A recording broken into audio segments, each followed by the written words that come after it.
Hey everybody, High Flyers Tag Team back here, new video again today. On today's video, we'll be discussing the brand new Playmates Giant Mechagodzilla. Sure you guys have seen this lovely dude before.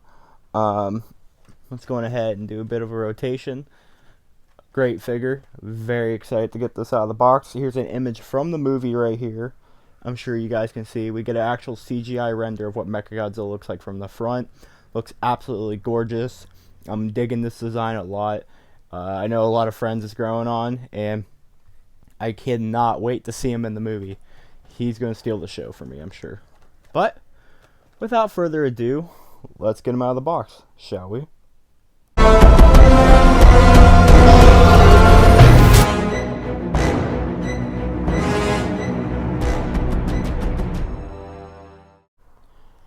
Alright guys, here he is out of the box here. As you guys can see, beautiful, beautiful figure. Definitely a new favorite in my collection. I absolutely love this guy already. I mean, just look at him. Does that not look like perfection? I'm very, very happy with the amount of effort they put in this Mechagodzilla. Um, and I cannot wait to see their Mega.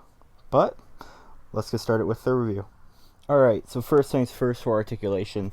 His head does not turn, his knees don't bend, his elbows don't bend.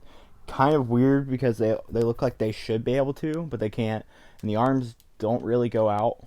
You can kind of get them, but I feel like that's more of a, you're not supposed to, and you're kind of pushing the figure's limits. The articulation, though, is both the hands can go up, as so. Claws can open and close. Claws can 360 rotate, which is very cool. I wonder if he's going to do that in the movie. So both claws can do that.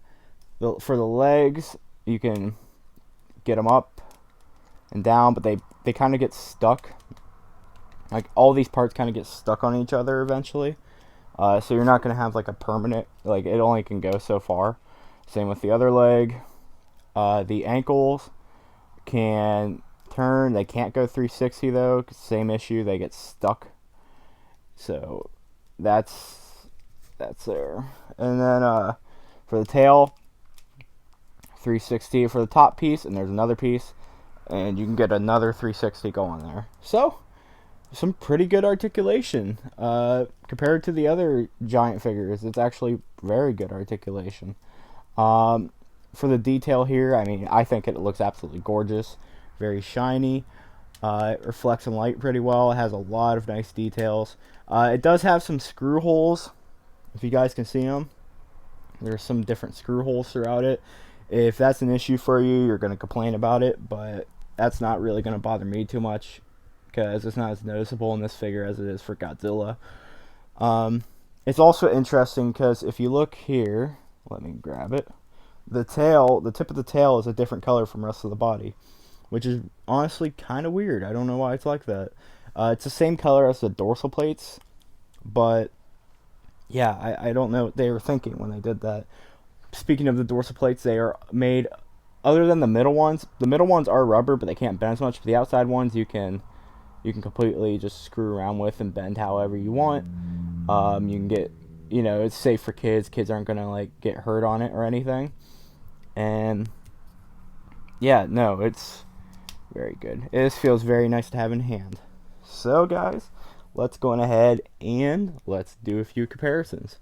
So backing it up now. First up, let's compare it to its little brother. As you guys can see right here, the 6-inch Mechagodzilla with Heavy. And you guys can see a clear height difference and a clear detail difference if you ask me. This one is much more detailed because it's a giant. I think it looks way better. Even in the face it looks a lot better. You can get a lot more of the details in there and stuff. This one they can't really do as much with due to that. But I mean, these two have, give or take, like, they have pros and cons to each other. I think I might actually just prefer the giant though. So that's pretty cool though, that yeah, it does both of those. You could have a reason to get both the set figures. Next up we got, I'm going to compare it to two other figures that I'm sure you guys, if you're watching, are familiar with. So let's go on ahead here and compare it to On his right, Giant Godzilla, and on his left, Giant Kong. So as you guys can see here, some height differences. Kong seems like he might be the smallest of them. I'm questioning. Yeah, so Mechagodzilla is bigger than Kong, and as for Godzilla here, they are roughly Mechagodzilla is also bigger than him. Same with the 6 inches, so that's interesting. Mechagodzilla is bigger in both lines, so that's pretty cool. He does scale well to them, and he looks really good. So finally, for our final comparison here, the Bandai 12-inch Kiryu. I'm sure you guys are familiar with this. I thought this would be fitting to get out. So, as you guys can see here, Kiryu does have an edge in height. But, man, if I had to pick one of these, I'd probably pick this one right here, this Mechagodzilla. Just the amount of articulation and detail it has, it's very good. I really like it. So, Mega Kong. This is the big mother of all Kongs here. This is the big one. And yeah, as you guys can see, Mega Kong does tower over him quite a bit. It's pretty big. It's a decently big height difference. Doesn't seem. I'm pretty sure Mega Godzilla is bigger, but yeah, it's very interesting nonetheless. So now that you've seen this figure out of the box, what do you think of it? Please let me know your thoughts down in the comments below. Are you excited to get it? Will you be picking it up? And yeah, thank you all for watching once again. Hope everyone has a great day. As always, peace out and bye bye.